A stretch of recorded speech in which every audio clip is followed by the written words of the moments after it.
Wali Songo bukanlah sekedar mitos. Mereka adalah pionir dakwah yang menyebarkan cahaya Islam di tanah Jawa. Mereka berdakwah dengan cara yang unik dan merakyat. Sunan Gresik misalnya, ia mengajarkan bercocok tanam dan mendirikan pesantren. Sementara Sunan Kalijogo, ia menyentuh hati orang Jawa lewat wayang dan gamelan. Nah, kali ini saya ingin mengajak sedulur-sedulur untuk berkunjung ke makam 9 wali. Oh iya, saya juga sudah membagi konten ini menjadi 9 bagian agar sedulur bisa menonton sesuai minat. Sedulur bisa langsung loncat ke bagian yang sedulur inginkan atau menonton semuanya dari awal sampai akhir. Semoga terhibur dan selamat menonton. Assalamualaikum sedulur. Destinasi pertama yang kita kunjungi adalah makam Kanjeng Sunan Gunung Jati. Lokasi makam berada di Desa Wisata Religi Astana di Kecamatan Gunung Jati, Cirebon, Jawa Barat. Berjarak sekitar 6 km ke arah utara dari pusat kota Cirebon. Jika berziarah ke sini, sedulur disarankan untuk membawa uang receh agak banyak. Sebab di sini banyak sekali pengemis dan kotak-kotak sumbangan yang minta untuk diisi. Walau kita tidak diwajibkan untuk memberi, mereka sering sedikit memaksa dalam meminta-minta.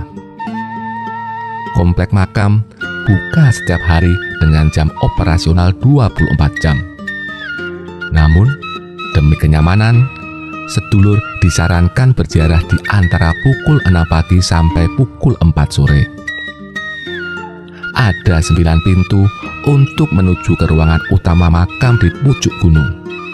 Tapi, tidak semua orang diizinkan untuk masuk hingga ke pintu terakhir. Harus ada izin khusus dari pihak pengelola makam. Sunan Gunung Jati lahir dengan nama Syarif Hidayatullah. Ia putra dari pasangan Syarif Abdullah Umdatuddin dan Nyai Rara Santang, putri Prabu Siliwangi dari Kerajaan Pajajaran.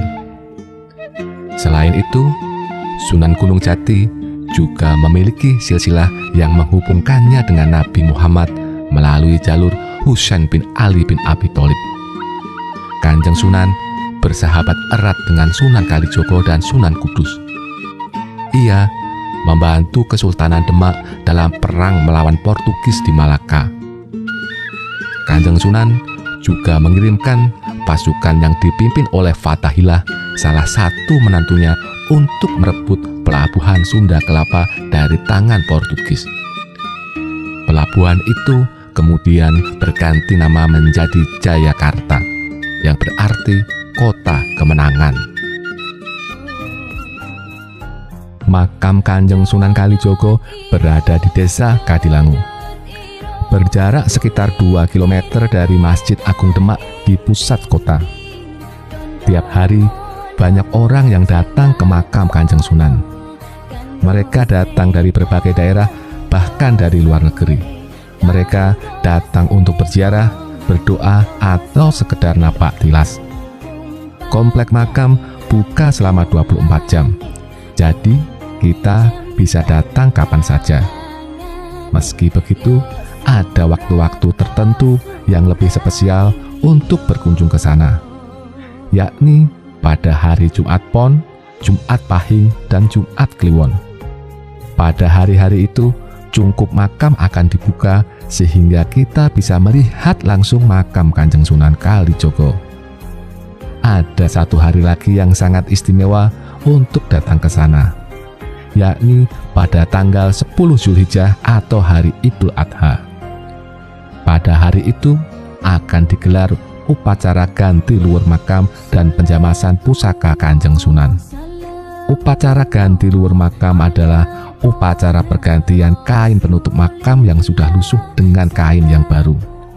Sementara upacara penjamasan pusaka merupakan upacara pembersihan dan perawatan pusaka peninggalan Kanjeng Sunan. Pusaka itu adalah keris Kiai Carubuk dan rompi pusaka Kotang Kiai Ontokusumo. Siapa sebenarnya Sunan Kalijogo? Sunan Kalijogo adalah nama yang diberikan oleh masyarakat Jawa kepada Raden Syahid, putra dari Bupati Tuban, Tumenggung Wilatikta. Raden Syahid merupakan keturunan dari Ronggolawe, pahlawan Majapahit yang gagah berani. Raden Syahid dulunya adalah seorang pemuda yang suka berkelahi dan berfoya-foya. Ia tidak tertarik dengan agama. Ia lebih senang berpetualang. Namun, hidupnya berubah setelah ia bertemu dengan Sunan Bonang. Sunan Bonang mengajarkannya tentang ilmu tasawuf. Raden Syahid pun akhirnya menjadi seorang muslim yang taat dan berganti nama menjadi Sunan Kalijogo. Sunan Kalijogo kemudian menjadi salah satu wali yang paling berpengaruh dalam menyebarkan Islam di tanah Jawa. Ia tidak menggunakan cara-cara yang keras dan memaksa. Sebaliknya, ia menggunakan cara yang lembut dan menyenangkan hati. Sunan Kalijogo menganggap bahwa masyarakat Jawa akan lebih mudah menerima Islam jika cara dakwahnya disesuaikan dengan latar belakang dan kebiasaan mereka. Dengan cara dakwah yang bijaksana dan toleran, Sunan Kalijogo berhasil mengislamkan banyak sekali orang Jawa dan membuat mereka mencintai Islam. Makam Sunan Kudus berada di Jalan Menara, Kauman, Kabupaten Kudus. Lokasinya sangat strategis dan mudah diakses. Sedulur juga bisa datang ke sana kapan saja karena komplek makam buka setiap hari mulai dari pukul 5 pagi sampai pukul 10 malam. Di sini, sedulur juga akan merasakan suasana yang sangat takjim dan damai. Sedulur akan melihat banyak peziarah yang datang untuk berziarah, berdoa, atau sekedar mengagumi keindahan makam. Pada hari-hari biasa, komplek makam sudah cukup ramai. Namun, pada akhir pekan atau hari libur, sedulur akan melihat antrian panjang di pintu masuk makam. Mengapa Sunan Kudus begitu dikagumi oleh banyak orang? Sunan Kudus adalah nama gelar dari Jafar Shodiq, putra dari Sunan Ngudung dan Nyai Ageng Manyuran. Sunan Kudus memiliki garis keturunan yang menyambung ke Nabi Muhammad. Sunan Kudus tidak hanya dikenal sebagai seorang ulama yang alim dan zuhud, tetapi ia juga seorang panglima perang dan imam besar kerajaan Demak. Namun, ketika terjadi konflik internal di kerajaan, Sunan Kudus memilih untuk mundur dan fokus berdakwah di Kudus. Salah satu hal yang membuat Sunan Kudus istimewa adalah sikap toleransi beragamanya yang begitu tinggi. Ia tidak pernah memaksakan ajaran Islam kepada masyarakat yang masih menganut kepercayaan lama. Sunan Kudus lebih memilih untuk merangkul mereka dengan cara akulturasi budaya. Salah satu contoh adalah Masjid Kudus yang dibangunnya dengan konsep menyerupai candi. Masjid ini menggabungkan unsur-unsur arsitektur Islam, Jawa, Hindu-Buddha, dan Tionghoa. Selain itu, Sunan Kudus juga menghormati sapi sebagai hewan suci bagi umat Hindu. Ia meminta masyarakat untuk tidak menyembelih sapi dalam perayaan Idul Adha dan menggantinya dengan kerbau.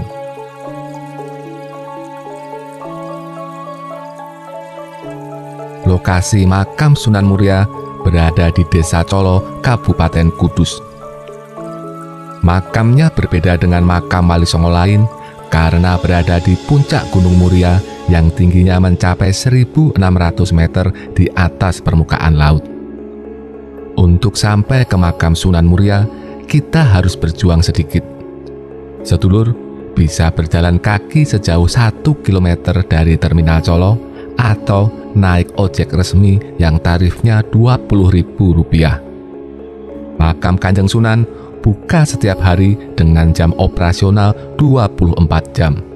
Tapi hanya pada hari-hari tertentu saja kita bisa masuk ke cungkup makam. Hari-hari itu adalah Kamis Wage, Kamis Legi, Jumat Kliwon, dan Jumat Pahing.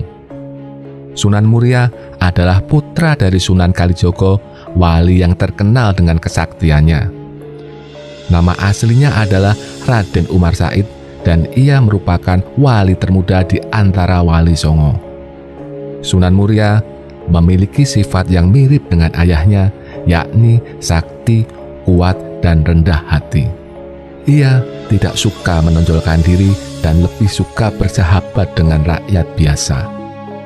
Kanjeng Sunan juga menggunakan budaya sebagai sarana dakwah dan menciptakan banyak tembang yang mengandung ajaran-ajaran Islam.